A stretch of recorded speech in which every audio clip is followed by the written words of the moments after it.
Welcome to God is Just Like Jesus.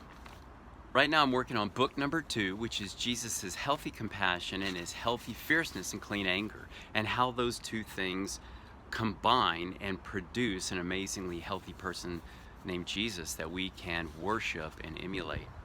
As I'm writing book number 2, I'm wrestling with why I wrote book number 1, because sometimes people don't understand book number 1 and why did I put that out there. In our culture, we live in McDonald's. Like, hey, let's hit the drive-thru. 60 seconds later, I want a burger. I want to be eating. And approaching God on a 60-second time frame is not what book 1 is about. I'm not sure that even works.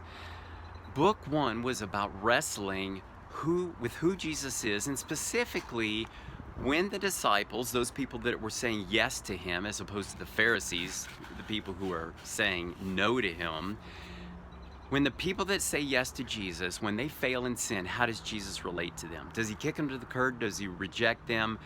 Or does he do something different? If we found out amazing things about how Jesus encourages us, challenges us, instructs us, yes, even corrects us, but for our good and those people that were around. So book 1 was all about knowing Jesus, and you can't really do that in 60 seconds. So in our McDonald's culture, a lot of people don't like that. And in our televangelist culture, where the TV preacher's saying, hey, if you give money to me, God's gonna give you thousands back, that we don't live in a culture figuring out how to manipulate God.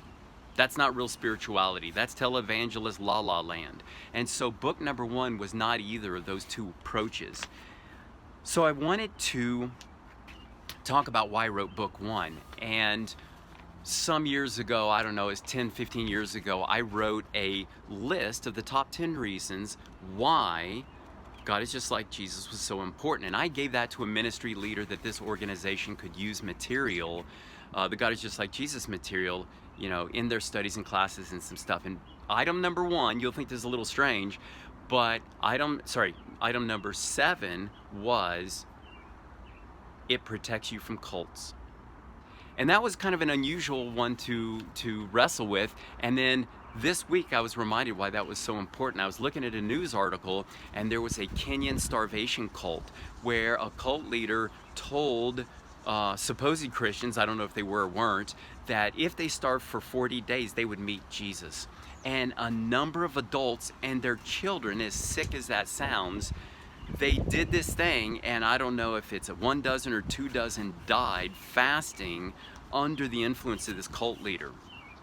So I thought it was really important to talk about just some really simple things that could have protected these people. And I want to just make a little side comment here.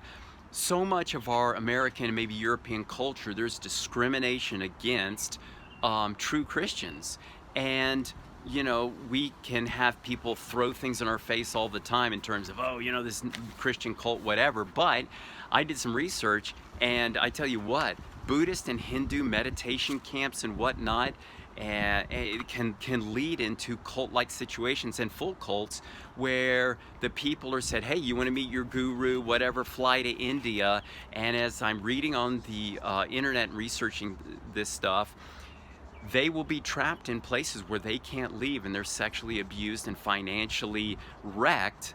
And so don't just think it's Christian arenas. This happens in all religions. And then I also researched secular cults and was reading on one called Nexim, where people get brought into this cult and used sexually and financially, and there's no religious component at all. So just so you know, cult-like behaviors across all platforms, and some people talk about the cult-like aspects of Hollywood, where Henry Weinstein and people like that abuse actors and actresses, demanding sex or some kind of things to further their career, and that's a cult-like activity, and that's Hollywood in a lot of ways. And then of course there are political cults, and some people reference the almost totalitarian control that President Xi has in China, and people's they're just total yes men and women to serve him, and how that takes on these levels of intense coercion and control. So there's a lot of different levels of cult and controlling people and leaders. But let me make one point. If these people in this Kenyan cult had known the first things about Jesus, of course they would have been protected from this. But let me give you an example. If they had known the first thing about how Jesus so deeply cares about the little children, and how the parents were bringing babies, and how he was holding them in his arms and blessing them, and get this, when the disciples come in to be controlling and run off the kids and the children, Jesus gets indignant with even disciples who start leaning into controlling kind of behaviors, and he says, let the little children come to me and don't hinder them, right? He starts disciplining them, their flesh, on the religious right side, right? Their self-righteousness, their judgment, and their control. Most of the time we think about the flesh as our liberal sins on the left, like, you know, partying and having sex with anybody who walks down the street, getting drunk, doing drugs, you know, just the liberal sins. But what about the right-wing, conservative, self-righteous sins? And the, you know, some of the control things really fall on that side. Well, if they had known the first thing about how Jesus relates to the children and the parents, they would have never fallen for this cult. And get this, if they had understood how Jesus relates to Pharisees, right? Not disciples.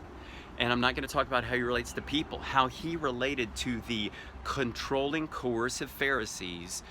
Jesus resisted them, right? They were not really taking in his message. They were not responding like the disciples were. They weren't even listening like the people were. They were listening to destroy him. And as the relationship, I mean, in the beginning, he talks to them. He tries to bring them to truth. They resist him more and more and more. And by the end, he critiques their whole mental and emotional thought life and their system they've created in the temple, and he goes to town and he critiques and reviews their thinking about money and taxes, their thoughts about authority, the resurrection, life after death, what the first commandment was, loving God, and he attacks the whole temple system and drives out those buying and selling and ripping off the people, right? So if they had known the first thing about how Jesus dealt with controlling, coercive religious leaders, right? Because they were Israel's religious leaders in the day, they would have known, the Kenyans would have known, this is another example of Phariseeism trying to attack the church. And no, we're not doing it. We're going to protect our kids from it. We're going to hand this guy all over to the authorities. He should go to prison for life, right? So, but they didn't know how Jesus related to kids or to these kind of leaders. So, the point I want to just make, and there's really only one point in this whole little video podcast, knowing the kind of person Jesus is by looking at his relationships is the key to, get this, interpreting what Jesus says. So often we listen to what Jesus says on its own, disconnected from his character, and that gets everybody into real trouble. And that's how cult leaders can use Jesus's words to abuse other people. So this is what the God is Just Like Jesus material is all about. It's all about looking at who Jesus is and the kind of person he is, so we can understand. So one, so we can worship him, and two, we can understand and interpret what he's saying in a healthy way, not in a radicalized liberal way, not in a dysfunctional, controlling right-wing way, but in interpreting Jesus as he's meant to be in a healthy way. And this is what the Bible says in John 17:3. Jesus says, now this is eternal life, that they may know you, and the only true God, in Jesus Christ, whom you've sent. The Bible doesn't say, Jesus didn't say, hey, they're going to know about you. He goes, no, they're going to know you, right? He didn't say, hey, well, I want to know some abstract theological statements about you. He says they need to know you. And then Jeremiah 9:23 says the same thing in the Old Testament, if you want to look that up. And let me give you a couple more examples. From book 1, remember, Thomas doubted, right? He doubted Jesus even rose from the dead. Did Jesus kick him aside or say, somehow you have to sacrifice to be accepted by me? You got to go fast 40 days? No.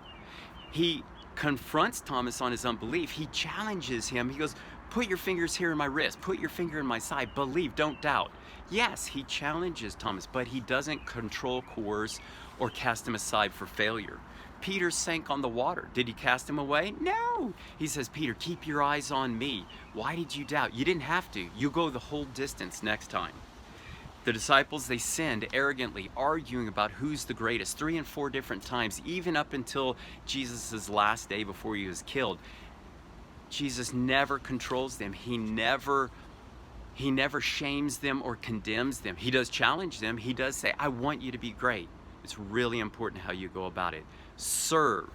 Do not become controlling leaders like the Pharisees. Serve. Serve the least and the last. You will be the greatest. And even James and John, here's an example of, unfortunately, getting controlling. James and John, when they're going into a Samaritan village, Jesus wants a bed for the night, bed for his followers, some food, sleep, and they reject him and say, no, you got to walk to another village. James and John, they're so angry about it. They want to call down a lightning bolt and kill the whole village. Talk about controlling, coercive behavior that's really uncommon with the Pharisees. Jesus gets in their face and he says, you don't even know what spirit you're of. He says, I didn't come to destroy men's life, I came to save them. And so he confronts controlling leaders. And, in that place, we need to really love his clean anger, his fierceness, because that's what's needed to deal with these kinds of sins, right? The liberal sins we do a little bit differently, but the right-wing controlling sins, we need to, thank God for Jesus in his intensity to change things. So let's reflect on the Kenyan starvation cult, the more moderate cults like the Mormons, Jehovah's Witnesses, and then the third group is even Christian churches with controlling leaders. If the people had known both who Jesus is and Jesus' words in the context of his character, they would have never been vulnerable to these abuses, these cult leaders. They would have never died if they had just known what Jesus is like. He never demands sacrifice to be accepted. That's the devil. Acceptance by God is by grace through faith. That's Ephesians 2:6, and that's for salvation, and that's for life with him. It's never by earning. Salvation's not by earning, and growing in goodness is not by earning. It's by partnering with Jesus in the grace of God through faith. Yes, he wants our partnership, but there is no earning. There's no sacrifices to be accepted by him. And that's what God is just like Jesus is all about.